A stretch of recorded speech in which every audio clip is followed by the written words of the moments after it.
Hey gang, Mocha Boy here. Welcome back and thanks for tuning in.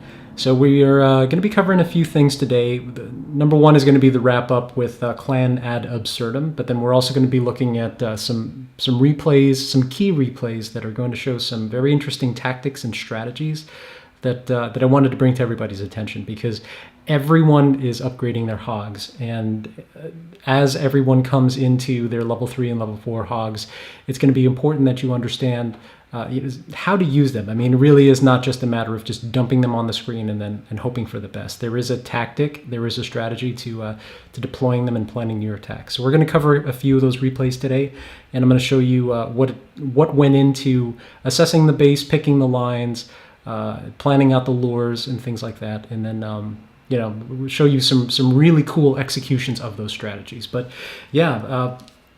We absolutely crushed this group. When we saw them, initial groans, oh God, they've got 4 Town Hall 10s, what are we going to do, blah, blah, blah.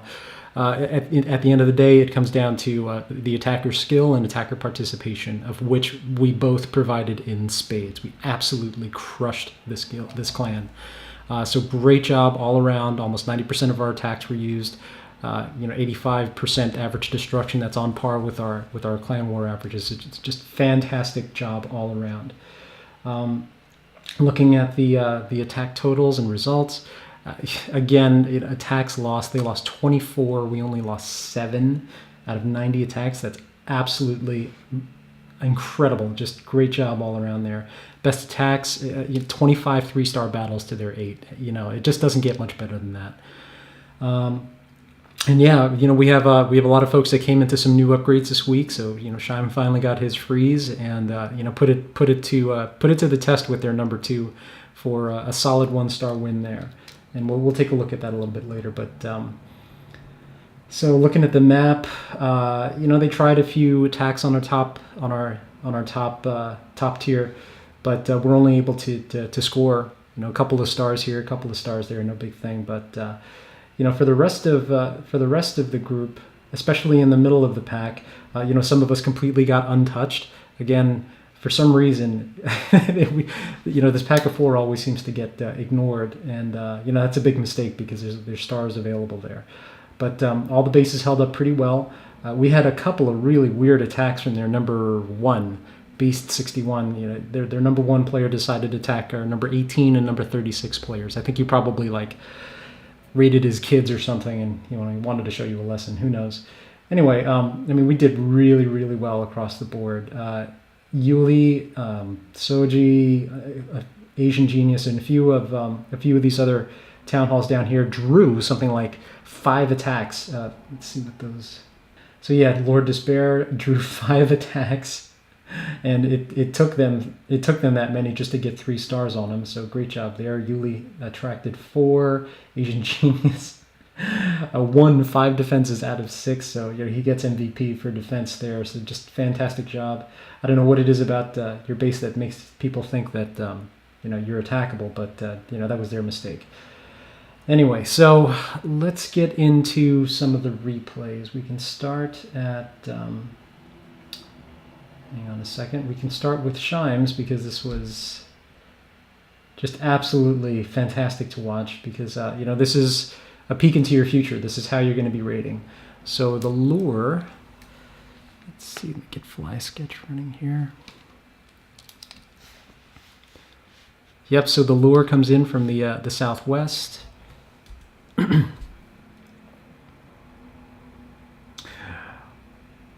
Sending in just a couple more just to make sure that it's dumped out, because that was a fully upgraded clan castle. But once we've got them under control, start pulling them into the south. Let's speed this up a little bit, and just lay down the smackdown. Drops his barbarians, drops his archers, drops his barbarian king, takes them all out. Still have the archer queen to deal with, and that's not too bad. But then as soon as they're out of the picture, hogs go in en masse from the south. First freezes down. I think it's a 3 or 4 second blast, and then that gives the hogs just enough time to get past that first layer of defenses, and then onto the Inferno towers. At this point, now that those are down and the south is pretty much clear, we can start sending in the cleanup crew to just go ahead and 1-star this town hall. Now this was huge. This wasn't really necessary. That he could have just as easily 3-starred a lower target, but this is good practice for the times when attacking a Town Hall 10 for that last star will matter. And did a great job there. Once the Archer Queen bore down on the clan castle, it was game over, and that was a star in our hat. Took her a little while to plink away at it, but great job all around there. So this had been my strategy all along, and that was just to make sure that I had the ability, if necessary, to attack up the tree, not just at my level, but targets above me, because, as a matter of consequence, not every attack is going to be successful. That is the expectation, but it's not always going to be the case. It could be a bad lure, bad day, distraction, who knows. But you need to have these attacks handy when it counts. So I was able to take out their number 11. That was a 2-star there, as well as their number 14. It was a 3-star battle there, and that's those both were Town Hall 9 bases. So the first one I wanted to show you was, let's take a look at Codebreaker. Now this one was a very interesting base. I didn't have to attack this, but I wanted to see if it was possible to break through. What this is a hog ring base. This is a hog ring base because of a few things. These 4x4 squares here, and here all contain double bombs, or should contain double bombs. In this guy's case, he only put single bombs there, which is a big mistake. If you see these, what you want to try to do is you want to try to fish them out. So send in one hog here, send in one hog there. You'll go in with extra hogs a lot of times, and then see if you can fish out those bombs. Now, what makes this a hog ring apart from those features, those defensive features, is the fact that all of their defenses are on the outside here. So once you send your hogs in, they kind of go on a merry-go-round around the base, or at least that's the point. But the only way to counter this is to break the hog ring. And the way that you do that is you take this guy out, you take this guy out, and then you send your entire force in through the middle.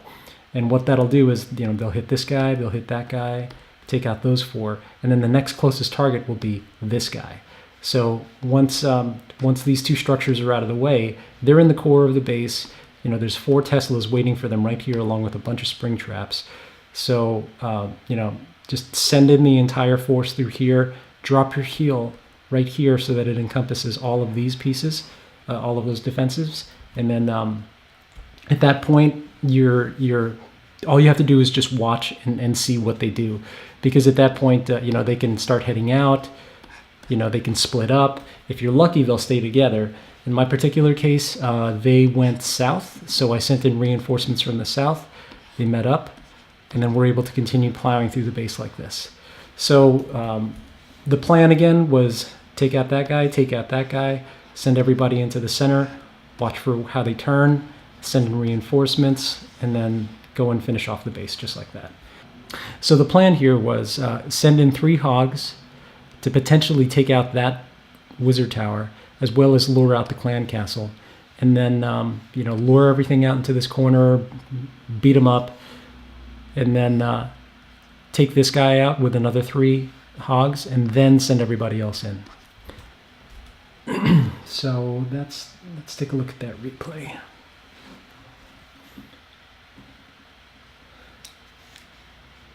So drop a couple barbarians just to distract the defenses. Every second counts when it comes to these first 3 hogs. Now it's unfortunate because this was an upgraded tower, and I did have some extra stuff firing down on me, so they didn't last long enough to take it out. But they lasted long enough to dump the clan castle, so that's fine there.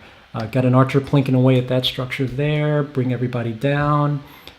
Now, what's really great about this is the Archer Queen kind of lagged behind, and watch what happens here with her. Because everybody lined up here, I was able to spread them out. But then, just as the Archer Queen came in, I dropped my Barbarian King and mugged her while she was busy taking out everybody else. And a raged Barbarian King took 2 swipes to take her out, and then I still have him as DPS. Dropped my hogs, took out the wizard towers. A couple peeled off, no big deal. But notice they went straight into the core, and that's exactly what you want.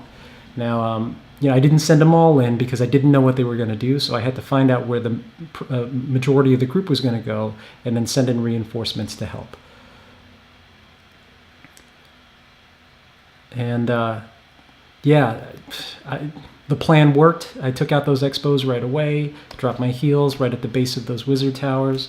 But at this point, I'm down to I'm down to my last heal, and this is something that we'll actually look at in another pass of this replay, because I wanted to show you something with the visual indicators for the hogs. So yeah, they managed to go through and take out 98% of the defenses, but partly that was due to my timing and the two heals that I had done just a little too early. So let's get to the end of this and then see if I can point out. Part of what makes people panic with heals is that they'll see that bar come down to red and then think, oh my God, I got to drop a heal. That's not the indicator. That's not the trigger for when to drop a heal. The trigger for when to drop a heal is when you see 15 of those bars show up. If you only see one, that means that only one of those hogs is getting damaged. If you see 5, then only 5 are getting damaged. But when you see, when they trigger a bomb and then suddenly you see a cluster of 20 of those health bars, that's when you know you're in trouble. But if you only see 1 or 2, just ignore it, because these guys are actually a lot more durable than you think. So just watch these guys. See 1 bar here, 2 bars there. And my fault here was that I dropped it too soon. I didn't need to, because this entire group was pretty much full going into the core. I could have taken this heal and just saved that for here. They would have survived long enough to make it into there. And then I would have had a 3rd heal left over to take out the rest of the base. Again, watch these guys. There's only 1 bar. Now you see a bunch of bars. But notice, they're all still pretty much full health. 1 bar there, took him out. So anyway, my point is, the skill that you have to develop is when you're looking at those bars, judging when you're going to heal. I mean, the obvious rules apply. You want to stick to healing around the wizard towers, especially if mortars are dropping bombs in that area. And look for multiple bars. Don't look for just 1 bar.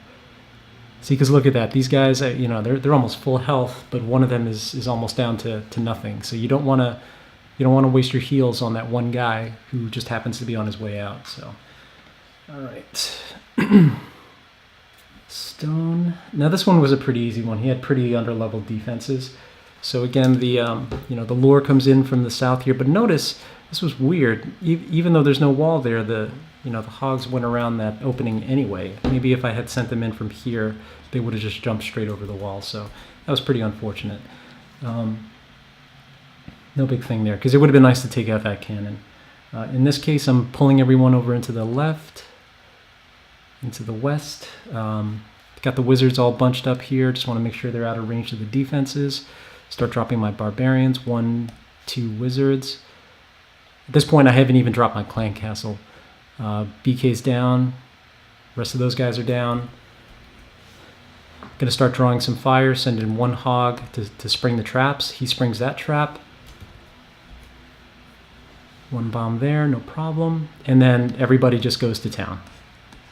So again, just carefully watch the health bars. In this case, a lot of these guys are taking damage, so that's fine, because the mortars are dropping bombs on them. But the heals were dropped to encompass as many of these defensive structures as possible. And I'm going to save 1 for probably right around here. Yep.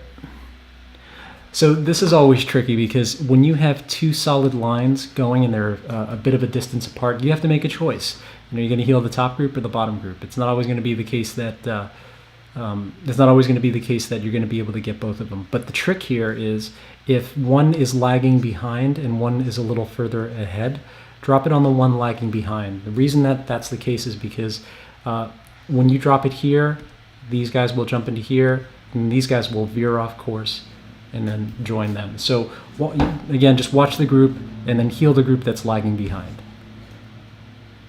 So that's pretty much it. Now, oops.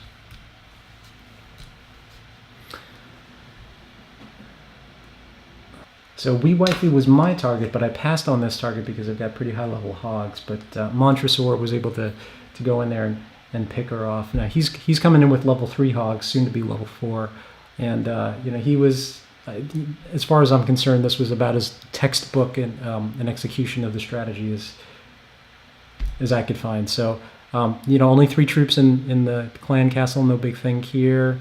Drops the BK, drops his clan castle, and I would have taken him out just a little bit further, but this actually ended up working out in his favor because the dragon was distracted long enough for the DPS to take them out. So at that point, so he goes for the one group, which is not a problem, except for there's a point where they'll split off, and you never know how many of them are going to split off in a certain direction. So in this case, about 3 went down this way, but the bulk of all the other ones went north. And the unfortunate thing here is because of that, there was only like 1 or 2. Oh, never mind. So yeah, he's focusing his heals on these guys up here. He's plenty of hogs left over to take over, whatever. But once that giant bomb surfaces, you definitely want to start dropping your heals right away, because all it takes is one of those and maybe a couple of lucky blasts from a wizard tower, and you're done. So that was that was pretty straightforward. Heal here, heal here, heal here. DPS and wizards to go in on the cleanup, and call it a day. So great job there. And I want to take a look at one more. So here we go with maxes. Now I pointed this out earlier in chat because this was about as perfect an execution as you could imagine with the hog raid. So we have giant coming in, slaps up against this wall, pulls out the castle. Now the only problem with using giants is that against higher level defenses, they're so slow that they'll probably get burned down before they get to the top. So consider starting to incorporate hogs into your luring strategies when possible. But for this, dropped his barbarians, dropped his ranged DPS there. The dragon got distracted by the BK, and the ranged were able to take him out pretty quickly. So Max chose to go down in 2 strings, which is fantastic. That gives you a lot of good steering capabilities, and they consolidated the middle there, no big thing. One unfortunate heal down here. They were only like 2 or 3 hogs, but this is one of the things that it's a skill that you have to develop. You have to learn to assess how many hogs are going in what direction. But the beauty of doing this at level 8 is that you actually have a lot of room for error. So there aren't as many structures as Town Hall 9, and I believe these were only level 2 or level 3 hogs. So both Max and Montresor were able to just absolutely crush these targets with lower level hogs. So don't underestimate their capabilities. These guys are useful all the way on up from level 2 to level 4. They just only get more lethal as you go up. So it's a great job there, great execution. One missed heal, but like I said, that just takes practice. Oops, sorry. Okay, so next replay we're going to take a look at Gogo's attack on Eric Zhang. So this was, I believe, Gogo's first big hog raid, and your adrenaline's usually pumping right about now, and it's tough to stay focused. But all I can say to that is just practice, practice, practice until it becomes second nature. It's tough keeping your nerve when you're doing this, because these raids are all or nothing. But at the end of the day, don't worry about it, because 2 days later we'll just be in another war. So if you mess something up, figure out what you did wrong and just take steps to fix it. And in this case, the lure went off pretty much as planned. What you want to be careful about here is that this Tesla is designed to lead troops into there, so there's almost definitely double bombs here. Gogo sends in everything in one stream, and unfortunately they'd taken some splash damage, and then coupled with the giant bomb, that was enough to take out that group. So that was unfortunate. But the good thing about Town Hall leads is that they're usually low level enough that all you need is about 20 to 24 hogs to completely level the base. He sends in some reinforcements in from the northeast, and at this point it's just a matter of keeping up with the hogs and making sure that they stay healed. There's not too much in the way of splash damage that's left, except for this whiz tower, but he sends in my hogs. It's about this point when he remembers, he's like, wait a minute, I've got a few extra hogs left. And mine were level 4, so these will go through and just absolutely rip the base. But yeah, at that point, everything's down. Unfortunately, he's got no DPS left, so it's going to be completely up to the hogs to finish off this base. Well, maybe I might be wrong. Let's see. I think this was the one that came down to like 0.1 seconds or something like that. You know, and this is what happens. Like, you get so busy looking at the hogs that you forget about the rest of your army. And you know, when I'm sitting here, I'll actually practice the motions. I'll say, you know, in the first 10 seconds, do this. In the first 20 seconds, do that. And you know, that way it just becomes almost like a matter of habit. So let's see, 26, 25, 24, 20, 21. Yeah, this came down to like literally the last second.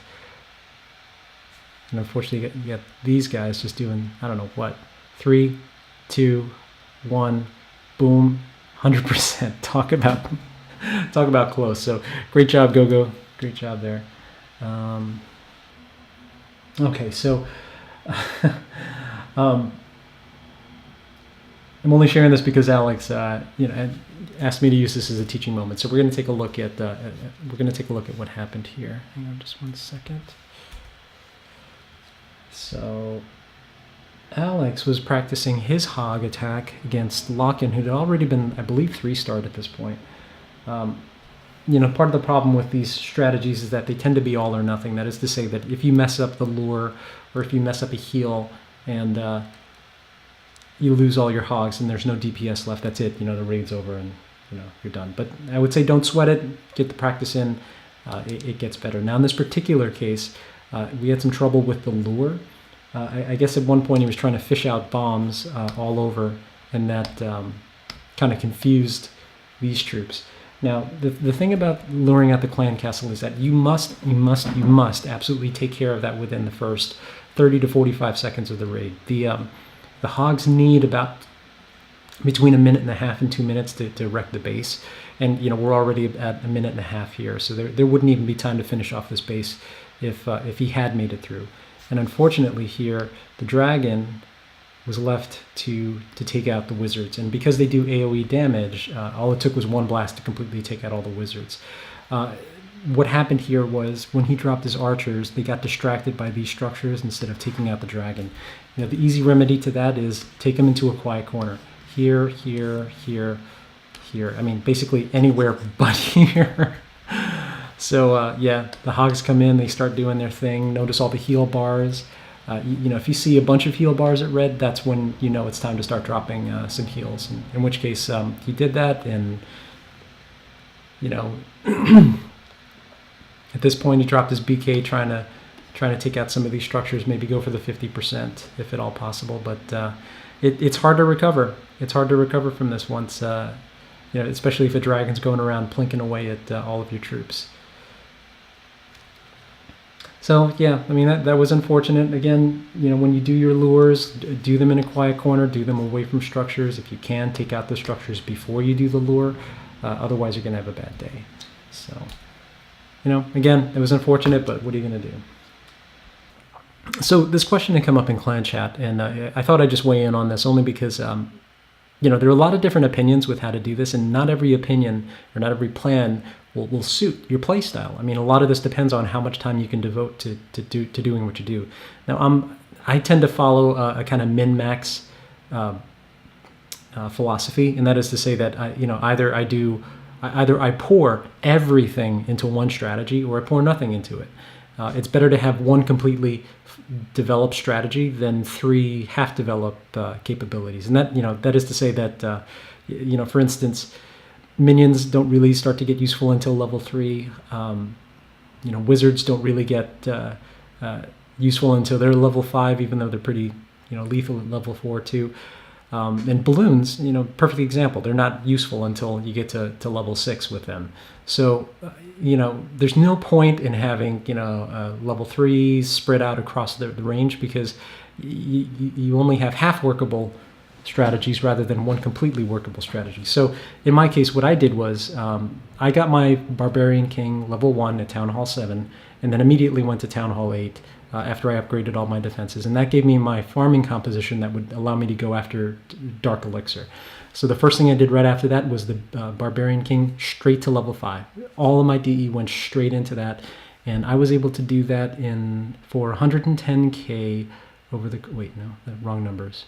For 75k Dark Elixir in 5 days of upgrades. So that's totally doable. You can absolutely do that with a bunch of farming sessions. The time to upgrade is not the big deal. The time to collect the elixir is. But once you go from level 5 to level 10, now you're talking about 150k Dark Elixir in 17 days of upgrade time. So this takes considerably longer than the first round to get to BK5. Now with hogs, there are two things that you need to upgrade. You need to upgrade your heal spells, minimum of level 4, optimally level 5, and that will come at the cost of 2 million elixir over 6 days of upgrades, or 4.5 million additional over the course of 4.5 million total over the course of 11 days to get them to level 5. This is a great upgrade. One of the worst pieces of advice I got was, heals are useless. They are not useless. They're central to your strategy. Now, hogs is a little bit tougher because to get to level 4, you're looking at 90k Dark Elixir, and you're looking at 30 days of upgrade time, and that's a long time. That's a month, but it's worth it. And the faster you get this done with, the faster you get this over with, the sooner you can start attacking up the tree, attacking bases way above your level. And even pushing into Crystal or pushing into Masters. Hogs will allow you to do that. Having a Barbarian King at level 5 is great because it helps you, in those clutch moments when you're farming.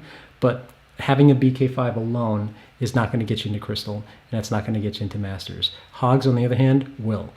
Incorporating hogs into your strategy, into your army compositions, will get you, those crazy levels. So that's why.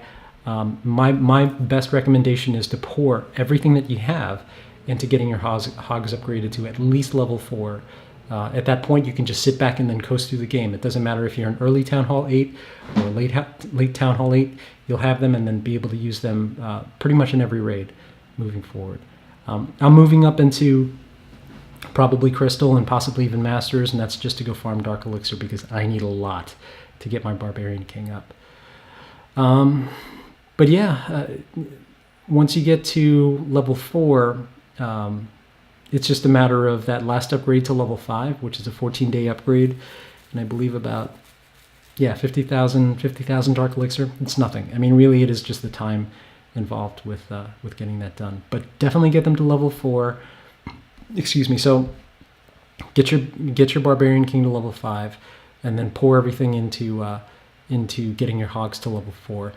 You can sprinkle in upgrades in between if you have extra, but as much as I farm, I'm not at the point where I can farm 100k in a day. I'm lucky if I get 5,000 or 6,000 in a day, and I'm working out a few strategies to see if I can improve those daily totals. But yeah, that's my take on that. So yeah, I mean, we covered a lot of stuff. I hope you thought that was useful. We are improving with every clan war. The last two were gimmies. We thought we might get rolled by the last group, but again, our coordination was better, our attacks were better. We did everything better than they did, and just absolutely spanked them up, upside down and sideways. So great job all around, and looking forward to the next